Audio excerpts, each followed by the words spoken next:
Hey everybody, welcome to another episode of Power Hour, starring me, Ron Harris, and of course, all the way from across the pond, Giles Tiger Thomas, fresh back a couple days ago from calling the pay-per-view at the Empro Classic in Alicante, Spain, with his old cohort AJ. Man, first of all, what was it like being back in Alicante? You love that place, and working with AJ and pay-per-view, calling out these shows. It seems to be your gig now, man.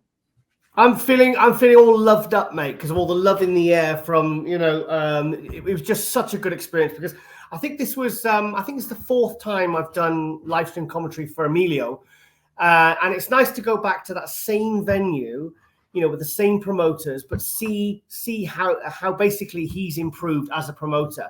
Like, I mean, I was thinking about this morning on the treadmill, like if I really analyzed the things that need to be improved upon, like I said, at that same venue, like the lighting was, remember that year with Nathan Diaz, you could hardly see them, it was so dark. Yeah. People complained about the backstage area. There wasn't much going on backstage. There was no mirrors, there was no like pump up area, there was nothing. It was really kind of like left a bit wanting. The show format was a little bit like it ran on too long, and of course the energy dropped. The aircon didn't really work properly, so of course out in Spain, with competitors and that many people. Because Emilio, really packs his shows out. The venue is literally, it's full. I mean, like if you actually watch the live stream, you see one bit, and I said to an AJ, I said, look guys, I said, turn around. I said, I know the lights are shining on us from up there. Yeah. I said, if you look around, I said, yes, the bottom floor is completely filled. There's no seats left. I said, but actually try and really squint and really see the second and the first and the second levels above. Like, it's full. I mean, the place was completely full for most of the day. So it was nice to come back, and also I think it's always a good sign when promoters have the same team. Like, he's really like Emilio's like from day one. He assembled. You could see he was very serious about his intent of choosing the very best people in each of their respective divisions. He's got David Katena, the DJ, who's fantastic. I don't know what his background is, but I think I would imagine he's got some background in actual sort of club DJing, because he really he's kind of got that vibe, that kind of level, Yeah. In fact, sorry, one little funny story was when a few weeks ago, that Skin Dread song, Give Me That Boom? Yes. I don't care what you got, just give me that boom. Well, it popped up on my Instagram, and I've been using it on all my stories because it's just such a hard-hitting track, and I love it when I'm training, I'm walking to the gym, I'm getting psyched up. And I messaged him a few weeks ago, and I said, hey, David, I said, oh, mate, this idea of this thing is just this, I can visualize this. It just popped into my head, appeared by itself.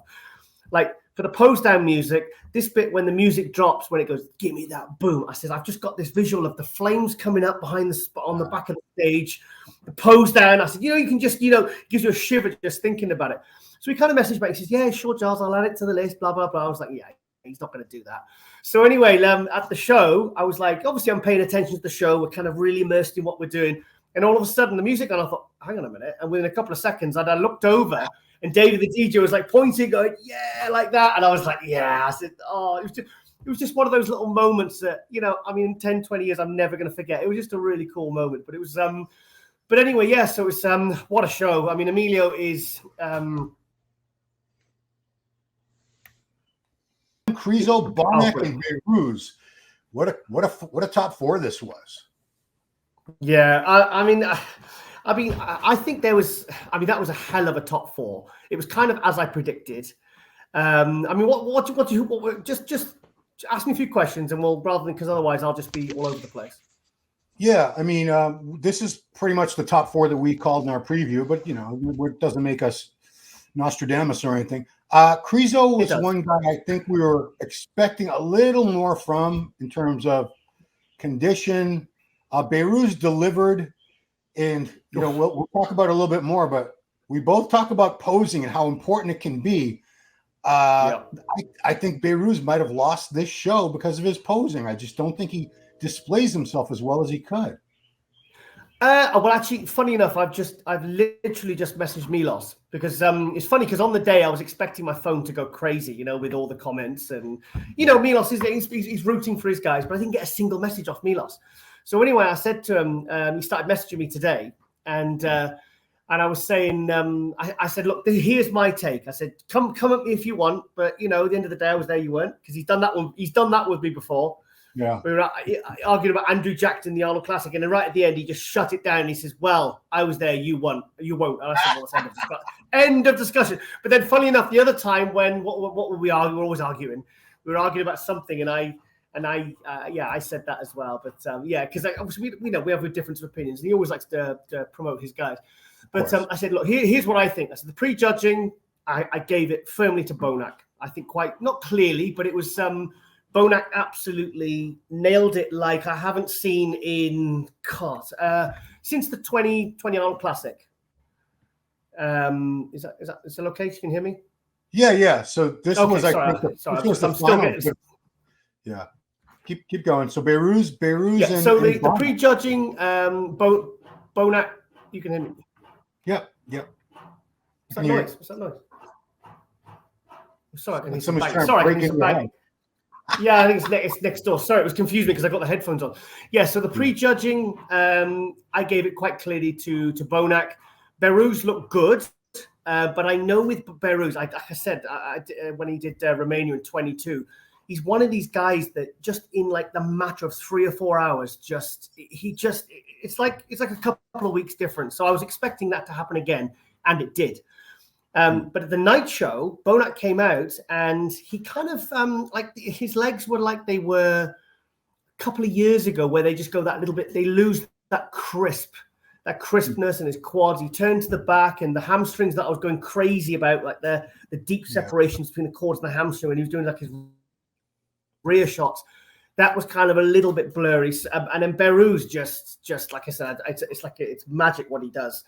And I firmly gave the finals. I definitely gave that to Behrouz. So I knew it was going to be close. And if you watch the live stream, I'm literally flip-flopping. I'm going, God, I just don't know who's going to win this, guys, because it's really, really close. They kept moving him around as well. And by this point, I'd also decided that Krizo was definitely third, because I've got no issues with Krizo, how he looked and how, in terms of, he was just basically, he just needs another 2 weeks. I think he's going to be, I predicted he'll be absolutely bang on for Portugal. But this was, I mean, he didn't just look, he wasn't soft, but he needs another 2 weeks at least. So I think, like I said, Portugal's in 2 weeks, so he's going to be bang on for that. But and also he just looked, he wasn't full or popping like we've seen, when he's been a little bit not quite as hard. So for me, I was like, okay. In fact, I think there's a good argument there's a potential argument for Sasan pushing him into third. AJ was going crazy. He says, how can you say that, this monster Krizo could be beaten by, a little guy like Sasan and stuff. But I think if you actually break it down, which shows you what a good comeback. I mean, I think that's probably one of the most successful comebacks I think I've ever seen. I mean, I'm trying to think, bearing in mind he hadn't competed on stage for 6 years. Wow. Have you? I mean, there's a good topic discussion for someone that's actually had a successful comeback. So so like I said, it was very, very close. I wouldn't have argued it. It was kind of like Derek and Hadid. I wouldn't have argued if it gone either way. So what you've seen though so far, what do you think? What's your feelings? I mean, I'll show you. I think Behrouz beat him in a lot. Behrouz beat Bonac in a lot of shots. Yeah. I'm going to show you what Behrouz put up, which, it's kind of, we don't like to see people putting up pictures of a few days later when they took second place that sort of insinuate that they should have been first place. But I saw that. Rob did all that. I hate all that shit. It's like, guys, because like Behrouz now is getting ready for Italy. He shouldn't even be thinking about this now. That should already be in his rearview mirror. So forget about this show. It was close. He lost by 1 point, so it shows that it was judged and rejudged properly. I mean, yeah, exactly. I mean, to be honest, I was just talking to AJ, and I hate all this. I mean, I don't know. That's just, for me, it's like, sorry, it triggers me. Yeah, I know, but I mean, you could see the argument here, because he looked, I don't know, is he cherry picking the pictures? I mean, I could see him. Of course he is.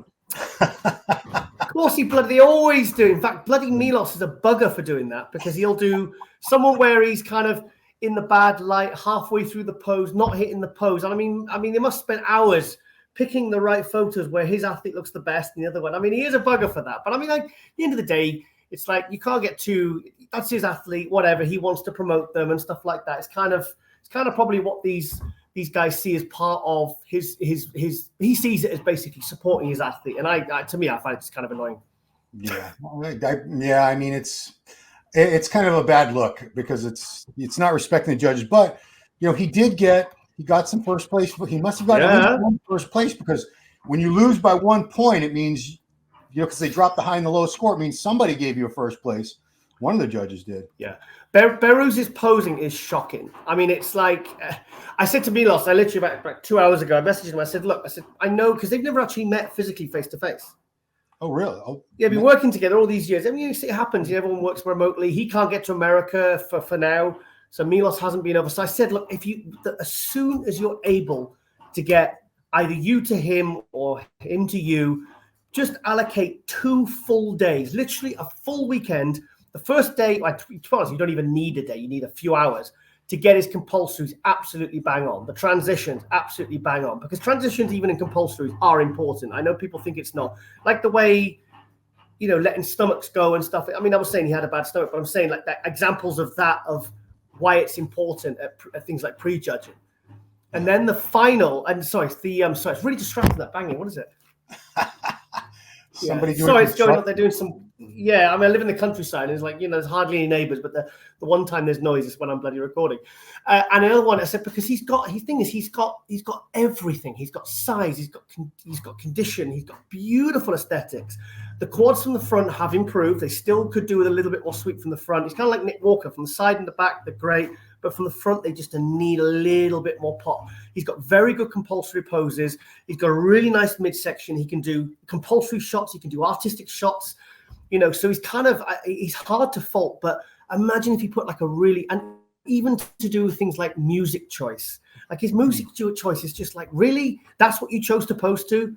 I would just love to see him really, really polish that posing, because I think because he's really improving now. This was a drastically improved Behrouz that I saw, because the last time I saw him, when I saw him on stage in the flesh at the 2022 Romania, and he was good then. It's where he beat Brett Wilkin.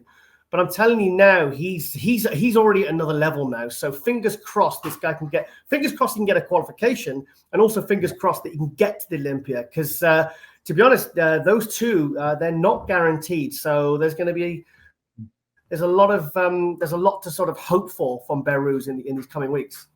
Yeah. So Bonac, how close to, people were saying, was he as good as he was a couple of years ago? This is what I saw, and I'm looking at pictures and videos. You were there in person.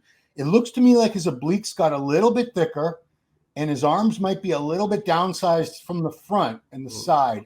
From what I remember, he was a little bit bigger. People were saying he was drastically downsized. I wouldn't say drastically, but I did seem to notice he was a little bit smaller. He's not the same physique that he had a few years ago, but it's still a very, very good physique. It's just changed shape a little bit. I don't think he's changed. I mean, he's only 42. It's like people keep going about age and stuff. I'm like, I'm bloody 48. You're like 50, 53. It's like really like 42. It's like most of these guys aren't peaking until they're that age now. So his physique has changed a little bit, but for me, this was the best condition I've seen since he won the 2020 Arnold Classic. Because you don't forget the 2020 Olympia. What was he, 5th or 6th? 21. I think he was 7th the last time he did the Olympia, wasn't he? No. He was. I think he dropped to in 2020 because he was 2nd in 2019. Okay. Then in 2020 he dropped to. He was just behind Hadi. I think he was 5th there. Then I think in 2022 I think he dropped to. I've got 6th in my head, and then he kind of drops in. He dropped more. But mainly that was because he was like 2020. He was at the Olympia. He just basically flattened out. He was sharp, but he was really flat. I think he messed up with his water and stuff like that. So I thought, so this isn't necessarily a slide. He could just basically do another show and get that back. And then the year after, the same kind of happened, but the conditioning wasn't, because his conditioning, his separation. For me, I love that. So I'm pointing it. Between the quad and the ham, it looks like there's these little skin tear. Like the skin's always tearing. It's a weird. You only get that on the guys with the really, really, really high level separation and detail and condition. And he's always been so consistent with his conditioning. And then the last couple of years, he was just a little bit, it wasn't like you couldn't see every single fiber. At prejudging on the weekend, he had that back, because when he first came up by himself, you hear me and AJ's reaction, we were just going crazy, and the crowd was going crazy. I think everyone was just so excited to see him back, you know. But this was, like I said, it's not necessarily his physique is so much worse. It's just it's changed a little bit. The shape of it's changed. But still for me, a prejudging, I had him leading. And then, like I said, the night show, I felt like it flip flopped because Bonac didn't even hold it. He kind of got. He basically like smooth, but he got a little bit watery and not as crisp. Whereas Behrouz just he filled out, he got sharper, he was more confident, and also he like his tan and his sheen. It was more of an eye-catching look, and that, like I said, that's only done in like 3 or 4 hours. So it would have with 1 point. Then that is kind of it could go either way. I mean, that is pretty much a split decision. So. That's what I think anyway. Okay, so I have to throw out the conspiracy theory, and I'm not giving any credence to this. I'm not saying there's any basis in reality, but immediately people were jumping online, and not just Iranians. Of course, they're gonna come up with something, but they love their guys. They're saying because Bonac can get to the Olympia and Behrouz probably can't, and it's close. They just said, well, let's give it to Bonac because at least he'll get to the Olympia. Behrouz, there's very little chance he's going to be able to make it. So, but then hang on, it would have been a straight score. It would have been first. I mean, there was a couple. I spoke to one of the judges, and he said, and I said to him, I said, can you tell us? Because I mean, obviously the sheets don't come out till publicly we don't really get to see them till the next morning. And as soon as the show finished, I won't mention it. I went to one of the judges and I said, well, was it close? I said, was it a clean first, clean second? And he says, no. He says there was. I said, so some of you had Behrouz in first, and he said, yeah, we did. He said it was. He said very, very close. He said that's why we. He said that's why we do rejudge. And AJ said, do you rejudge the finals like like you claim to? And he says, no, absolutely. We said we do. Yeah, we do. Something's happened to my screen. Yeah, I can still hear you. The lighting looks to me like it was much. Can you hear me? Right here. Well, if you can hear me, I'm saying the lighting seemed to me like it was much better at the finals. I've lost you. I've got a black screen. here. Oh, I'm right here. Oh, you're coming back. Yeah. The whole screen just went black there. Sorry, go on, Karen. Sorry. People were criticizing the lighting. The judging lighting seemed like it was pretty murky, but the finals lighting, which we're looking at right here, much, much better. Was it really that different from judging to finals? That's the first I've heard of it, mate. To me, it seemed pretty consistent throughout. I mean, we had, because normally when I do the live stream at the VB Spaces, the Empro, I've been up on the first level. And when a couple of years where the lighting was dark, it was really, really difficult actually to give proper commentary. It was like, I mean, I may as well just been watching it on my phone, but this year they put us right next to the judges. So literally where you're looking at now, we're to the right. We're probably 20 foot away from the stage there, from those guys. So we got a really, really good look. So whether the lighting was good or bad, we probably would have still been able, unless it was pitch black. We basically got to see everything that was going on. And me and AJ were very, very analytical. Fair enough. So let's get into the next show, because every weekend is a show or two shows in some cases. So obviously Behrouz Tabani is going to roll right on through to Flex Pro Italy in Milan. That's happening Sunday. And everyone would assume, okay, well, he's got that wrapped up in the bag. But you're forgetting about this guy. Yeah. No joke. So we're looking at Nathan DeAsha, who is another, just like William Bonac, he's a client of Stefan Kienzel, boss of Outlaw. And he's hungry. He's another guy that does not seem to be able to get to the U.S., so he's racking up as many European show wins as possible. Last season, he got 2 wins over there. He was 4th place at the Romania. Should have been three. Yeah, but look, he's busting his ass. He's taking no prisoners, and I think he has some posing in here. I could see him. Yeah, I don't know why there's no posing in that one. I think he's going to be a real threat to get this. This was a week ago. Okay. Yeah. Can you hear me? Yeah, I can hear you. So I thought you were still talking. On the Power a few weeks ago, I was going bonkers when I saw that update video, and I was just like, I was messaging him nonstop. I was like, mate, I said, because thing is, like I said in the previous episode, Nathan has been training like a maniac, kind of like Ronnie was that 2002, 2003 when he lost to Gunter. Like it wasn't just like, okay, we're 12, like Rubiel. For me, he's only really put his foot on the gas on this prep. And the off season, I felt like I felt like some of these guys were coasting. Nathan wasn't coasting. Nathan's been training like most guys do, or he would normally do for just say those last 8 weeks. But he's been training like an absolute, like a maniac, like literally for as long as I can remember in the last year. Like he's really been training hard, heavy. You can see like with a level of determination. Like I said, some of these guys only have like in the last few weeks for a show. So when I saw that update video a few weeks ago, and I was like, my God, look at his legs. Obviously, because he could train properly now, because he tore both his biceps. And sometimes, you're training, but you're not. Are you really, really training when you've just had an injury, like just a few months before? I don't think so. I think, like when I got my bloody, the cardiologist said, he says, okay, everything's fine. It's like, I was training hard, but once I had that, it's like in your mind, something switches. And I think that's what it's been like with Nathan. I think now he's been injury free and probably got no more niggles or anything like that. And he knows he's 100%. You can go into the gym with a mindset that means you could just go and tear it up. And I think because I'm sure he actually did say to me, I think maybe he's in the last couple of years of his career, and he wants to go out.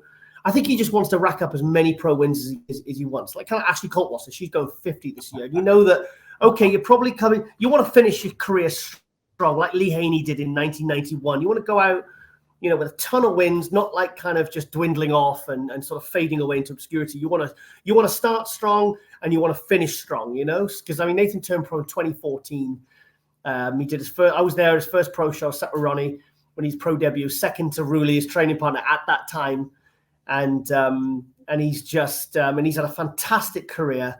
How many pro wins? To be honest, how many pro is it? 12 or 13 he's got now? 11, 12, 13. I think it's like 12. 12. But he knows the record for the most amount of bloody flies. The most amount of pro wins for a British bodybuilder is 16, and that's Dorian Yates. And yes, I know before the comments go crazy, I know there's some of those, 6 of those are Olympias, but for him, it's just a number that he's using to go after, because I think that's something he wants, something he can claim when his career is over and done with, So I just said this to AJ on the phone. He rang me about an hour ago. I just hope that the improvements I saw in that leader either don't disappear, but also they translate to the stage. So when he walks out, you're just like Behrouz, when he came out, I was like, oh, wow. It's kind of what you wanted. When the hype built around, or Rubiel, when, you hear all this hype about someone, Krizo, and then they walk out and you're like, yeah, so the hype was justified. I just hope that when he comes out, it's like, holy shit. Because again, like Bonac and Behrouz on the weekend, I'm just as, Derek and Hadi, like I keep changing my mind of who I think is better. So if Nathan has improved, those improvements do translate to the stage. And Behrouz, I've seen what he's bringing. He's just, I'll say it now. I get some hate for that. I prefer, in terms of Iranian bodies, I prefer Behrouz's physique to Hadi's. I think for me, I like, like you've got like a Hadi who's about size, conditioning, and freakiness. But, for me, aesthetics is a big part. And I think Nathan is someone also that has size and aesthetics, because he has, he's a monster. But like Kevin Navrone, they can hit like really aesthetic, artistic shots, but then they can just most muscular side chest, and you're just like, holy shit, jaw-dropping levels of size and thickness. So I'm going to ask you, Nathan at his best with the improvements that we've been seeing on the Instagram and everything else, against what you saw from, say, the finals with Behrouz. Who's your money on? It's hard, isn't it? It's hard. Oh shit! Oh man! I'm a big fan of both of their physiques.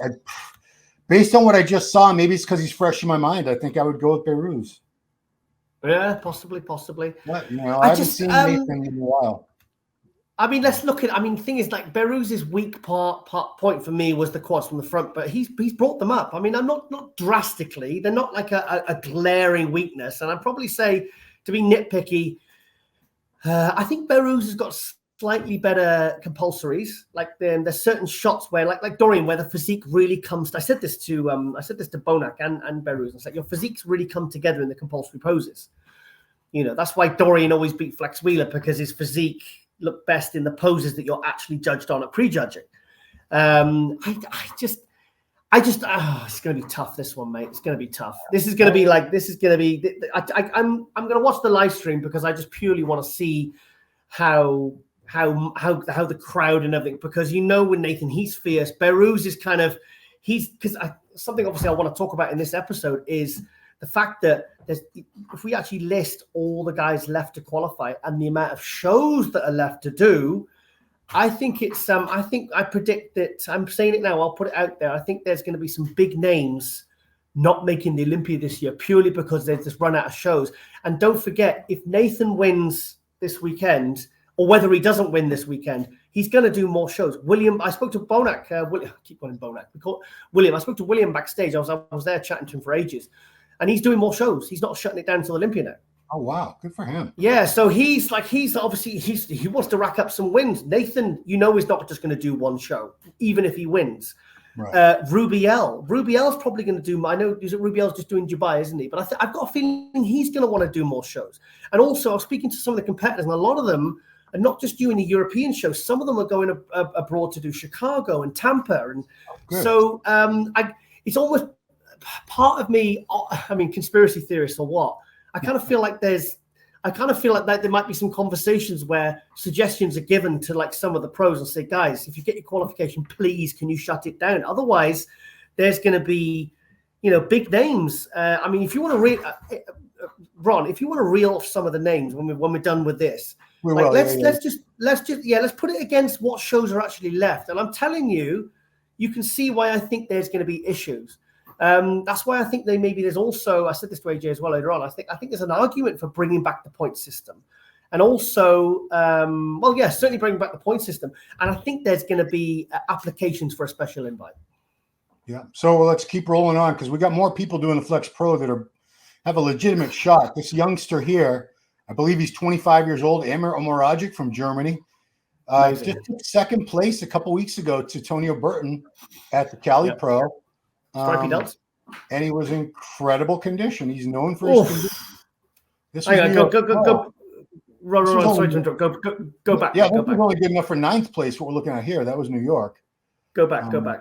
Yeah. So. Just zoom in on. No. Go back to the other one. The one you saw. Yeah. Sorry, I've been very bossy today. I've been around AJ too much. Yeah. Look at that. Isn't that beautiful? Yeah. This kid's. He's got we're condition freaks, and he does not disappoint. I don't like to see guys who are big and have good shape sort of coast on that and come in at like 80%, like some of them do. He doesn't do that. And I think that propelled him all the way to second place to Tonio. Like I said, Tonio had already qualified. This could have been a great shot for him to pick up points if there was a point system in place for open bodybuilding. Yeah. Which maybe I love Amir's riddable bicep. I think when do you know what I like to see, and you don't stay on it. What you see is where the top of the traps, there's a line there, that line there, the one that joins together there. Yeah. Genetically, most bodybuilders don't have that, but doesn't it really add to the pose when they do that? And I know it's something you probably can't even train for, but what doesn't it really add to the shot when really, like, we look at readable biceps, and we're not just looking at the back. We're looking at like Krizo, like his arms and his shoulders are what my eyes are drawn to doing the readable bicep. Yeah. And like, look at that top to toe. He's so complete and so well developed there. Like there is literally, like you got like Ramy and now his lower lats are missing. It kind of spoils the picture. But when top, like literally from their ears to their ankles, everything is just popping and detailed and separated. It's so impressive, isn't it? It is. Yeah. Let's keep going, because this is. These you mentioned some names. Some of these names I'm familiar with. I've seen them before, and some of them we haven't. But here's a guy I have seen. I've never seen him in person. It's Bella. Where's Bella Kokeni? Yeah. Somewhere. Ron, I was with Kokeni because he was obviously the Kokeni Classic that was in Hungary that me and Lauren did the live stream for. I didn't realize he was competing soon. He didn't mention it. Because obviously he was the main sponsor of the show. It was his show, the Kokeni Classic. But I saw him when he took third at the 2022 EVLS Prague show. That was the one that Krizo won. What's his name? The tall guy, the Czech guy. Oh, what's his name? Oh, Jan Turek. He got second, and Steve Weinberger was judging, and he kept pulling Kokeni out, and he gave him third place in a very, very big lineup. So this is where I really learned who Kokeni was, who obviously was a 212, but then came to the Open, and he did a few shows that season. Kind of, that's when he took third in 22. Yeah, he's very impressive. Plenty of size. There's off season. Yeah, he's not missing much. He was a 212. He was a 212, and then he switched to Open. He's a monster. Yeah, a lot of these 212 guys are doing well in Open. I think it's very encouraging. Ron, they're all doing well. I can't think of a single 212 that's switched that hasn't done well. I mean, literally off the top of my mind, I'm sure somebody can let me know in the comments, but overall, every single one bodybuilder that's done that, John Jewett, they've all done well. Tony O'Burton, Kamal, Rita Derek Lunsford, Hadi, Yeah. No, it's like in the old days there was no 212 division, and a lot of those shorter, lighter guys still did just fine. So don't you feel like the 212? Don't you feel like the hype around the 212, the talk around the 212 has gone very quiet recently? Yeah. I wonder feel like no one's talking about it, mate. No one's talking about it. Yeah, I wonder if it's because they're doing the Open shows. They're just expecting all the best 212s to jump into Open now. That's what I'm thinking. So this is Anthony Gel from France, who made his pro debut at Empro and took 5th place. I'd never heard of him, but this guy's legit. Look at him. Ron, do you know when I did? Obviously, went to Sweden, the NPC Sweden, and James Holland said Samir Trudy, and Anthony all guest posed. And Anthony was he turned pro at the Sweden show last year, and then he was 8 weeks out, and everyone was holy shit because he was as big as James. I mean, no, seriously. I mean, James had just competed, and I know Anthony was. So really, they're kind of, I mean, he didn't look small next to James, and James Holland said he's a freaking monster, as you know. Yeah. He's one of the bigger, more dense guys. He's kind of like a taller version of Branch Warren. And Anthony came out, and everyone was like, obviously, a lot of people knew who he was because he'd won from Sweden a year before, but he was like a big talking point of that show.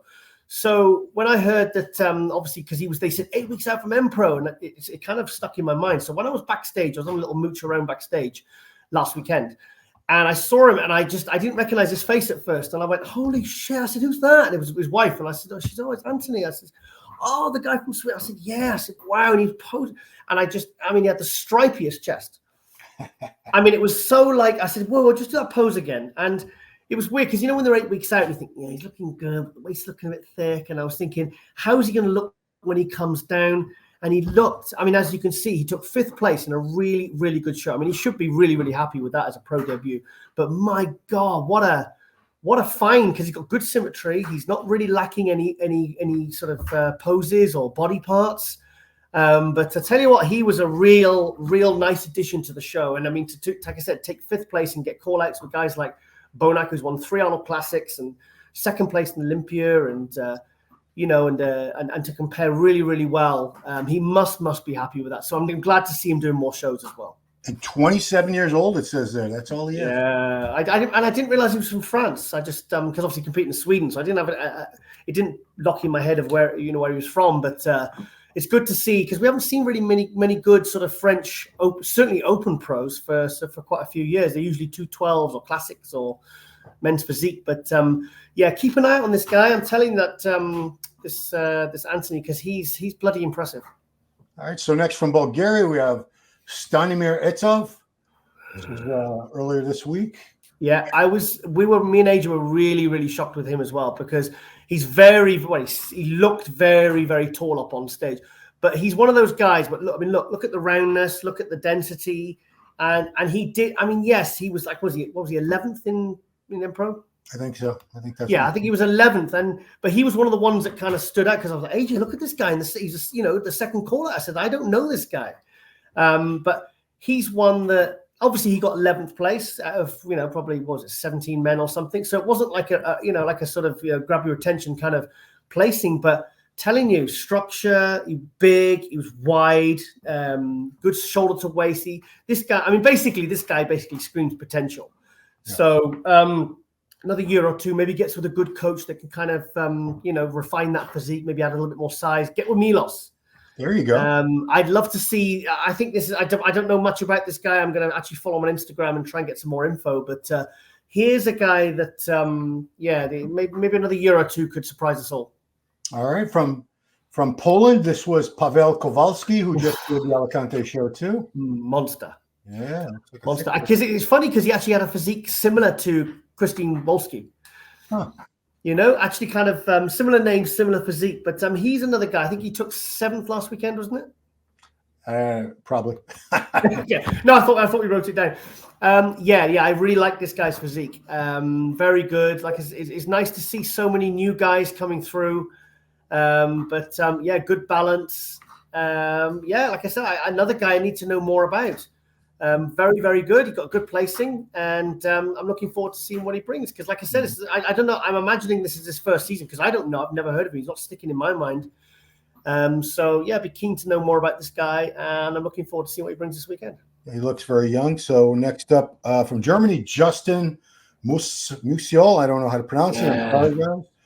Here he was. I think he was 7th. Was he 7th? I'm sure he was 7th or 6th. Oh, wow. Okay. So he was right up there.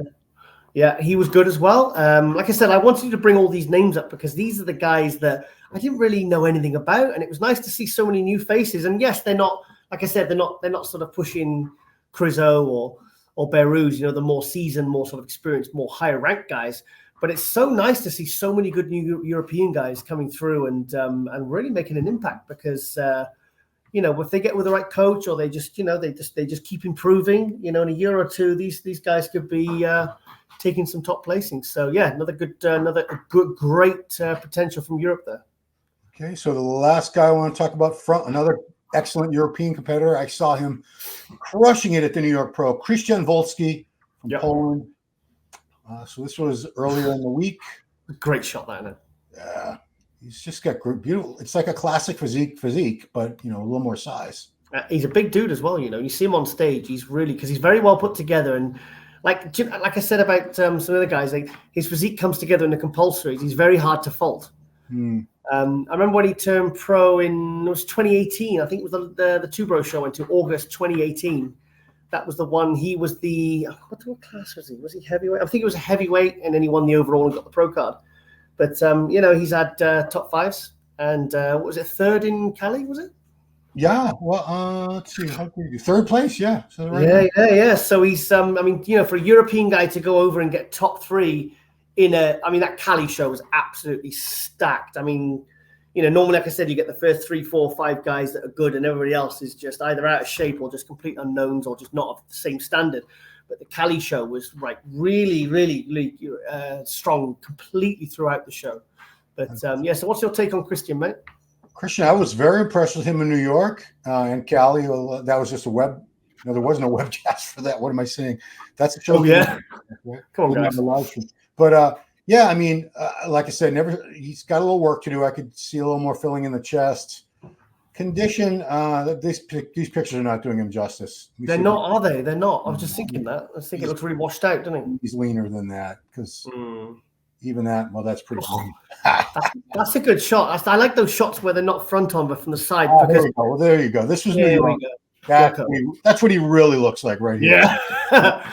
Yeah. And look at the lighting at New York. The lighting at New York was very bright though as well, so it makes them look. It takes away from some of the 3D effect.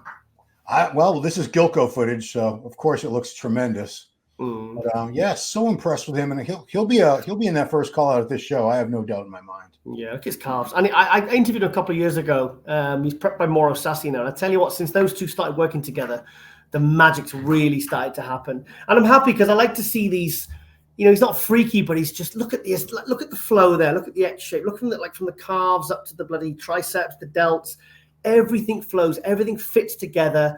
Like you said, it's almost he's like a classic guy, but with an extra God knows how many pounds, to be competitive as an open as well. So I really, really rate him, and I'm really happy because even when he did his first few pro shows, and I think it was 2020 or 21, he was top 5. He made top 5 in several European shows, and he was consistently placing top. I think he got like 2 or 3 fifths on the trot, which with the standard and the numbers of the European shows, is not bad. So it's nice to see him building on that, and he's a cool guy as well. I really like him, and I'm happy that he's doing plenty of shows this season as well.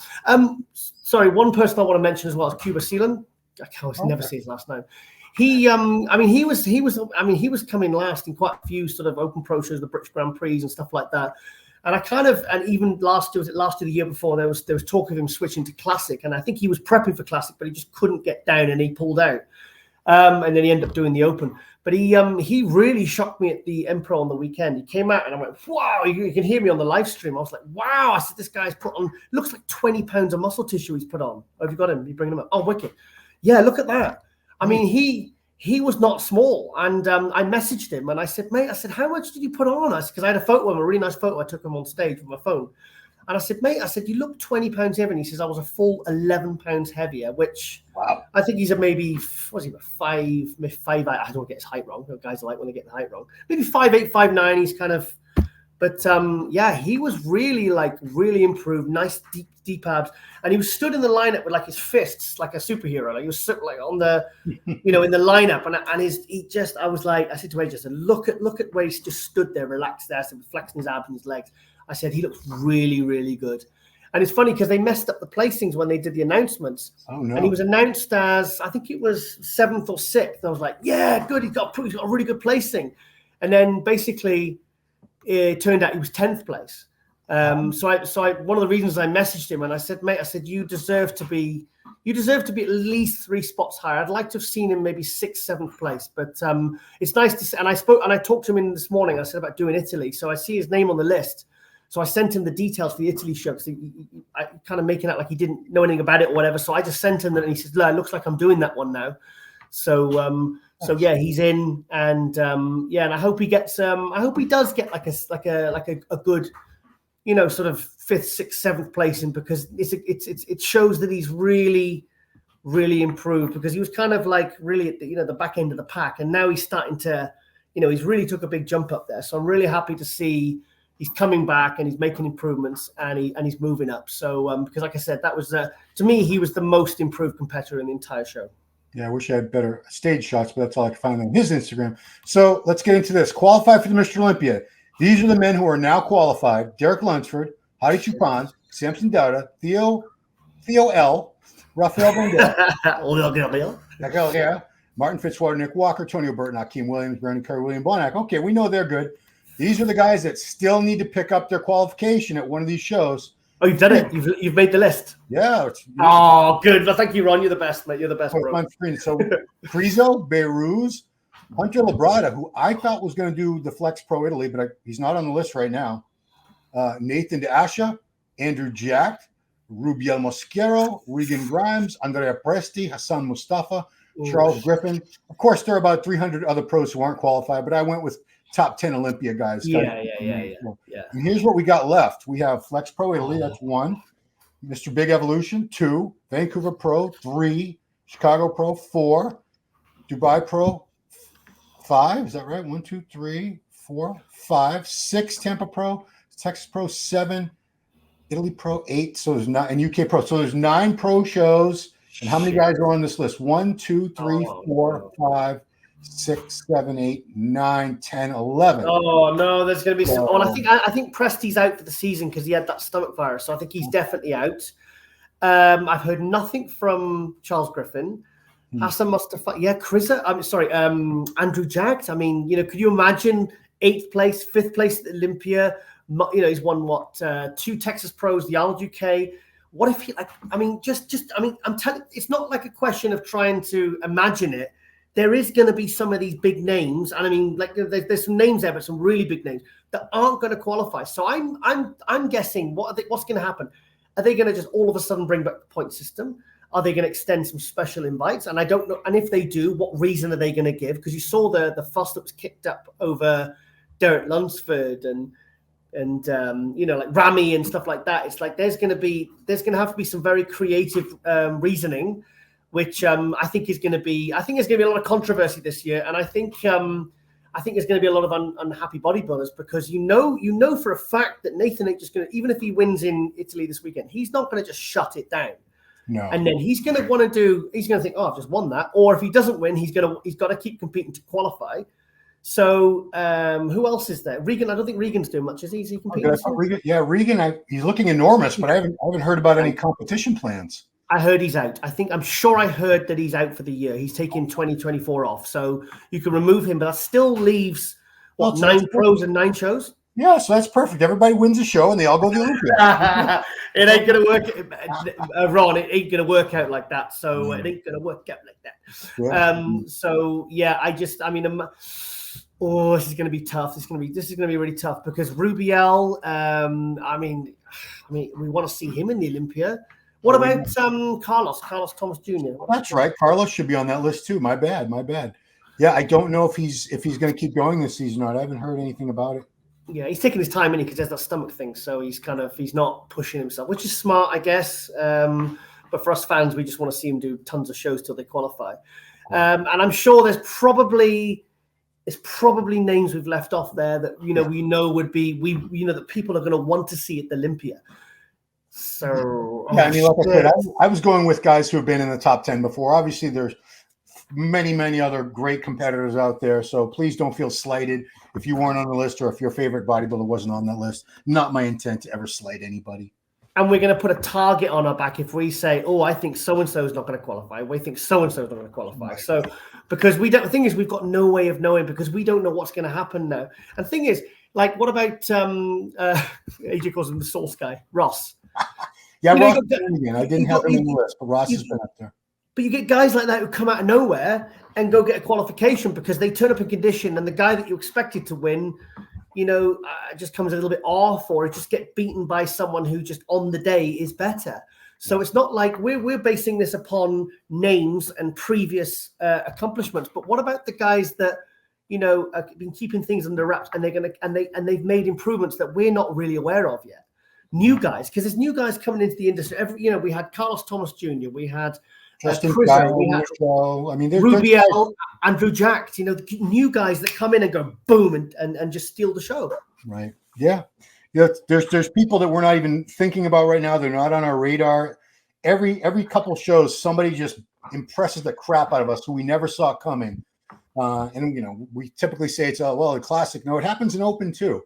Yeah. Sometimes somebody, Sergio Oliva Jr., he's someone who could pop up and do a show. Yeah. I heard he's back in America now, isn't he? Back in America? Yeah, he just got back to Vegas. We're talking because he was in Spain training with Dorian, but his visa or whatever ran out and he had to come back. So, yeah, there's still shows. There's still time. But, unfortunately, the last couple shows of the year the last couple shows for the Olympia are not going to be 2024 Olympia qualifiers. They're going to be 2025. Oh, shit. So yeah, of course. I think it's wrong. I don't know how we could have avoided this situation that I think is gonna happen. I think this is really gonna. I think there's gonna be it's gonna be a mad rush. I think those last few shows because, you got Krizo, who it wasn't that he was off. He just needs more time. He should have prepped 2 weeks earlier if he wanted to be as good as he was when he won last year. Right. I know. I said to him, well, he needs.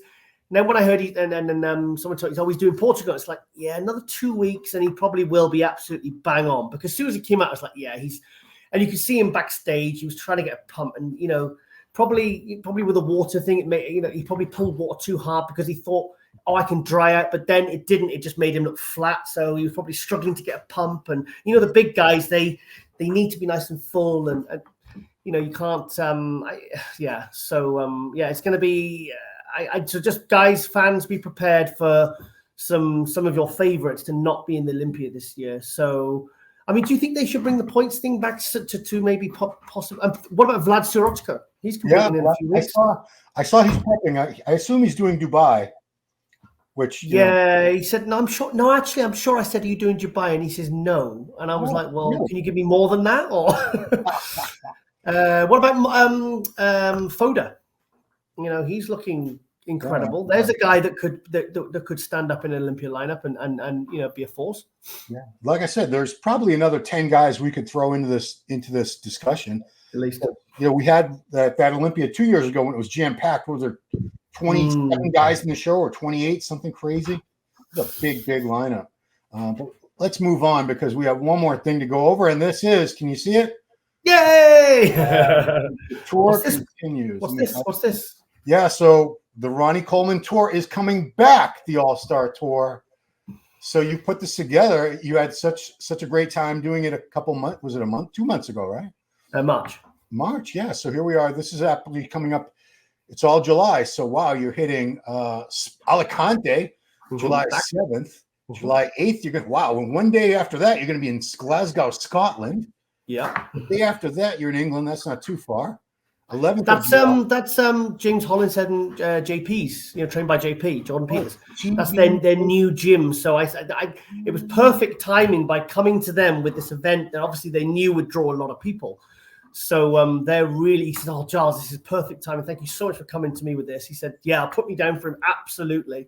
So in fact, when I get off this call now, I've got to ring James Hollinshead's partner, because she's taking care of all the arrangements and all the, because they really pushing the boat out for this one. I can't wait. And I've never been to the new gym in Cheltenham. So, and to be honest, I don't even want to put myself or Ronnie through the drive. So I booked flights from Glasgow to an airport, which is only an hour away. Okay. And to be honest, it's good though, because it's a big tour, but there's no driving. It's pretty much because I'm flying to Glasgow, I'll get the train or whatever. Yeah. And then we're flying down to near Cheltenham, which is where it'll be. And then the next day, I'm flying out to Hungary. Yeah. So, and then obviously we'll be in the hands of the promoters who will be driving us around. So, yay, no driving. So, yeah, it wraps up. You're going all over Europe this time. Hungary. Well, how many countries is Spain? Five. Yeah, 5. Spain, Scotland, England, Hungary, Netherlands, Amsterdam, Netherlands, and finishing up in Germany. Machete. I don't know how you say that.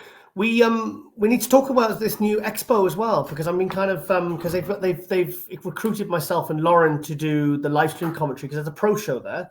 Oh. Yeah, it's a pro show, no open, but there's a classic. I forget the classes right now off the top of my head, but and they want us to do, and when we're not doing the live stream, they want us doing interviews on the main stage. Oh wow, excellent! So I'm going to be interviewing Ronnie, Wesley, William Bonac, because William Bonac's kind of involved with it as well, because ESN are the main sponsors.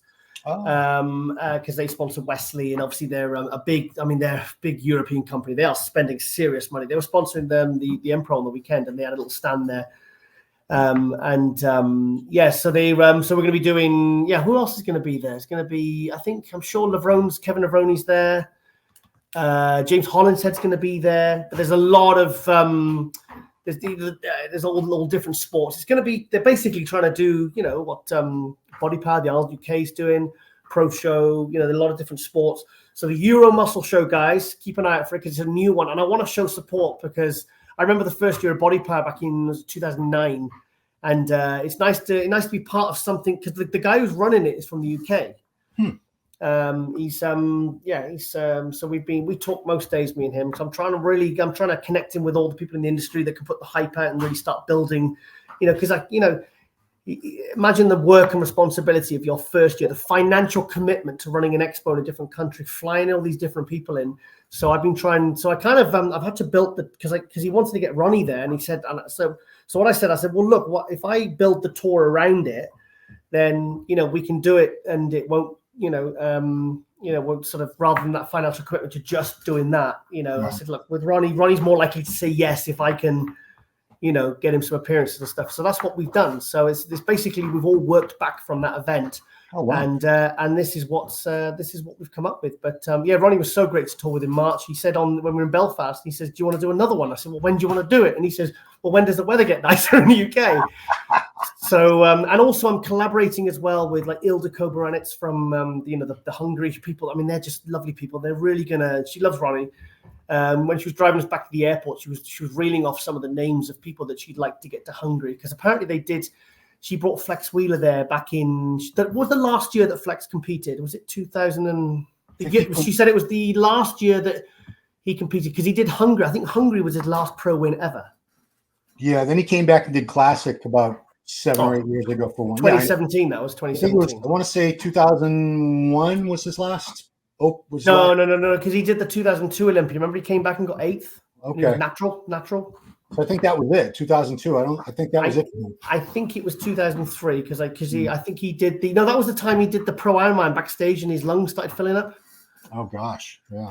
So it was that year, but she said when he did it, like she said, they picked him up from the airport. She said he was driving. They were driving him to the vet, and there was billboards with him on. Like he was like, holy shit! Like he was like really. So basically, they had like proper TV appearances lined up for him, and he said like this is how you promote like me, you know. He said this is what we want, you know, because obviously he got paid for an appearance and stuff. But apparently he got there, and then apparently all the other pros like Dexter and all the other pros were like messaging saying, you know, I want to tour like this as well, because this is not just about being paid. This is proper. You know, you're giving you the proper superstar treatment. So anyway, so we're taking Ronnie there. She's all very excited. I've got to speak to her actually after this. And so I'm collaborating again with the very, very best people I can find, because, you know, it's the king. It's Ronnie Coleman. So yeah, I mean, congrats for getting him back there so quick. I mean, normally someone will say, well, I'll do it maybe next year, but he came back.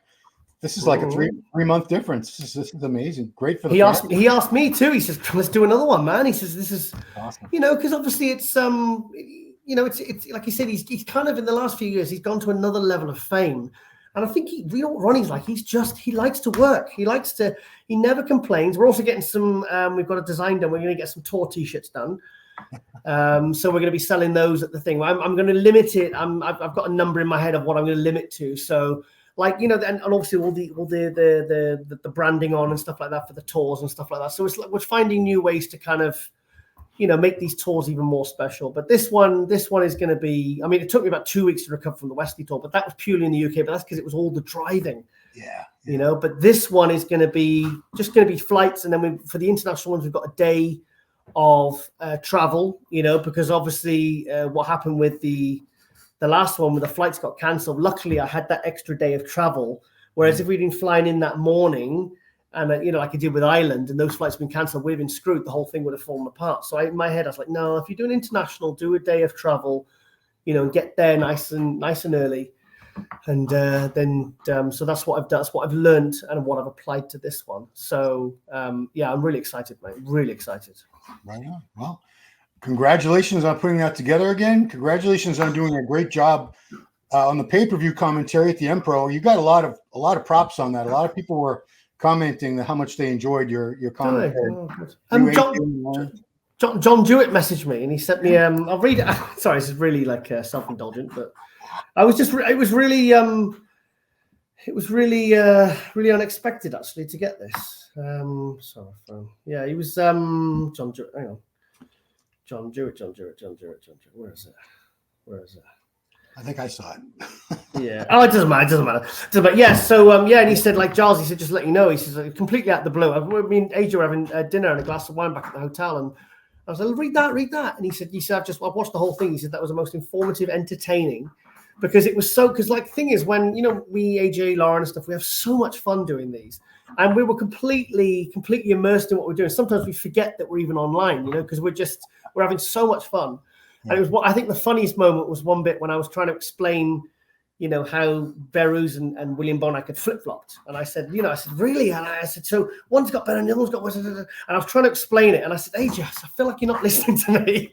And he said, no, I wasn't really listening to you then. So anyway, I said, Lauren. So I turned to Lauren. I said, Lauren, you know what I'm saying. She says, I'm not really listening to you either. And I was like, oh well, I tried. So and obviously we just all burst out laughing. And the thing is, all people are following this, watching the live stream, hearing us just having the craziest time. So Mila was happy, everyone was happy, and I think we worked hard, and it was good because the rotation. We got the last year's figure winner, Jennifer Zenat.